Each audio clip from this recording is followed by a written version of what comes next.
as a condition of you working with them? And on Iran, I don't hear you saying that they're posing a threat in the Gulf. Is Iran posing a threat to aviation in the Gulf? Well, let me get back to the first question. And we are still very early in the process when it comes to the agreement with the Russians. And I think the important key to remember right now is we will continue to do prudent planning with respect to any implementation. But the reality is we have to get through 6 more days of the Russians and the regime doing the right thing. And that's what we will continue to work ourselves towards with respect to our processes going forward. With respect to Iran, that again is an area where, as I said, we continue to monitor all the activity in the Gulf. Their actions with respect to NAVCENT entities and airplanes maneuvering, we expect them to adhere to the professional norms of intercepts that we operate under every day in the Arabian Gulf and in international waters. Next we'll go to David Martin from CBS. I'd like to try the coalition cohesion question one other way.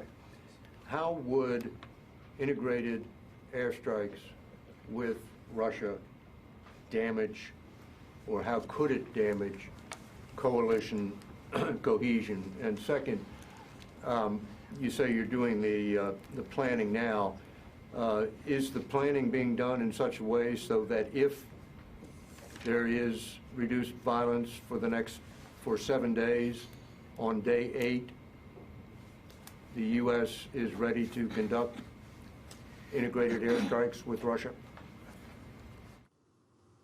So let me answer the first question again, and maybe I can clarify a little bit for you. On the coalition cohesion, what I'm specifically talking about is our ability to ensure that we can continue to maintain the momentum we've been able to gather against Daesh. As you all know, we have been able to really pressurize them and force them to come up with different tactics and adapt to the pressure that we put on them over the last several months. And I think that's an opportunity that we will continue to leverage with our coalition partners. So as we look forward, should the cessation of hostilities hold, and I say that's, again, important that we all understand that the Russians and the regime have to do the right thing. Right now, we're doing prudent planning to think through what that would take. And I think it would be very premature for me to get into any details on what those specifics are, because we've got to work our way through that, and we got to get through these first 7 days of cessation. So that's the approach we're taking. I think that's the prudent way from a military perspective to approach this problem set. And right now, we're waiting for those the next 6 days of cessations to occur. Would you be ready to implement the plan on day 8? Well, that's going to depend on what the plan ends up being. And so, like I said, we're working through that. And I think, again, it'd be premature to say we're going to jump right into it. And I'm not saying yes or no. I'm saying we've got work to do to understand what that plan is going to look like. Next to Carla Babb with Voice of America. Thanks for doing this, General. I have 2 questions. The first on the cessation of hostilities. How confident are you that Russia and the regime are going to hold this cessation? Yes, ma'am. Well, I think the international, or the intelligence community will be monitoring this, and I'll leave it to them to sort through the details of how the cessation works. And quite frankly, it'd be inappropriate for me to speculate on how the Russians will react. What I would say is, for us to move forward, they and the regime are going to need to do the right thing to make sure we can get through these 7 days. And then going more broadly on the air power over Syria and Iraq, there have been generals in the past that have testified on the Hill about shortages that the Air Force has seen, particularly with ISR drone pilots and also with some fighter pilots. What are you working with here? Do you feel like you have a shortage of pilots? Do you feel like you have enough resources? Give us a picture. Yes, ma'am. And thanks for that. That's a great question. So what I would tell you is from where I sit, I am constantly reviewing our resources, whether it be ISR, strike platforms, tankers, people, to anticipate the operational environment and what requirements we might have. Clearly, ISR is always a challenge. What I would tell you is I am consistently impressed by what our coalition warriors are able to do with the assets that we have. Is it a constant effort? Yes, it takes work every day, and we've got airmen from across the coalition that come together to solve this problem, and it's one that we work on a daily basis. What I would also tell you is we're getting the job done right now. I think the results prove that we've been able to gain and maintain momentum, and I see that into the future. Now, what I would also tell you is if I have to make a call back to the services asking for more support, whether it be people, weapons, or specific platforms, I have no doubt in my mind they're going to deliver. With the expansion into Libya, how much has that affected the resources you have? From my perspective, we've been able to work through that. You'll have to get to UCOM and let them dive into the specifics from the AFCENT perspective here. We've been able to execute everything we've been asked of, and like I said, we've come up with some creative ways to leverage the capabilities that we have in theater now to get the job done. Okay, next to Carlo Munoz with the Washington Times. Hey, sir, a quick question. First, an update, kind of shifting gears to Iraq. What is the current status of the upgrades being conducted at the air base in Qiara, and how soon could U.S. or coalition attack aircraft, fixed wing, be able to start carrying out missions from that base? Well, I won't get into the operational specifics, but I will tell you there's been great progress out there, and it's continuing every day, and it's, again, this is a partnered effort. This is something we're working from both the land component perspective with the Iraqis, and clearly ensuring that as we begin to put some of our airplanes in there in the future, that it's got the capabilities that we need. I don't want to get into the operational details, but I will tell you that we'll make sure it's ready, and when the ISF is ready to move out in their operations to get after Mosul, we'll be prepared to support that, and the airfield to be ready. And a quick question on civilian casualties. We've seen in Fallujah, Manbij, other battles that when ISIS has sort of moved these convoys out of the city as soon as these areas were about to collapse, there have been some times where coalition aircraft have engaged these convoys, and sometimes they have not. Now, with the number of safe havens, I guess, in Iraq and Syria sort of shrinking, where these guys can run to, do you anticipate a change in the rules of engagement as the battle for Mosul kind of starts off and you see more of these convoys moving out? So number one, I do not expect a change in the rules of engagement. I can tell you that we will continue to use the very deliberate process that we have for both what we call deliberate targeting and then those situations that require dynamic targeting, which is typically what happens as you start to close in on the enemy, as you saw in Manbij and has happened in Fallujah and Ramadi, all the locations that we've been able to defeat Daesh.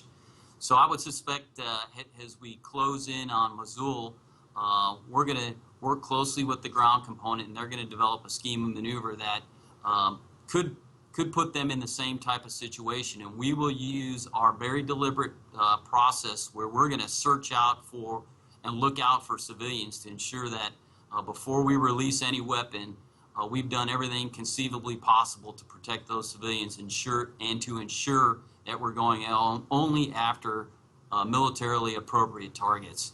And we have worked through learning some of the lessons that we saw both Fallujah and up in Manbij to what I would offer to you be very precise about how we do that. Now, there are occasionally, as you've read, issues that we will go into great depth to investigate to determine what happened. And what I'd offer to you there is that we have, and not just from the air component, but in coordination with the ground component, a very robust process that allows us to identify where we think something happened, then take a look at it, and then run a robust investigation if required to understand what happened. Okay. Next we'll go to Andrew Tillman with Military Times. Thanks. On the prospect of joint operations with the Russians, can you help us understand, from your point of view, what would be the operational advantage of that? Are the Russians going to bring a capability that we don't have? Are they going to be providing us some sort of intelligence or ISR that we can't otherwise obtain? I mean, is there really an operational advantage to this from your perspective, or is this primarily part of a broader diplomatic process? Well, I would offer to you that that would probably be better asked at the diplomatic level, because clearly, from my perspective, my job will be to, number one, ensure that as this moves forward, we're comfortable that the guidance that we get is operationalized into a process that allows us to continue the momentum that we have against ISIL, build on the coalition that we have put together to allow us to continue to pressure Daesh.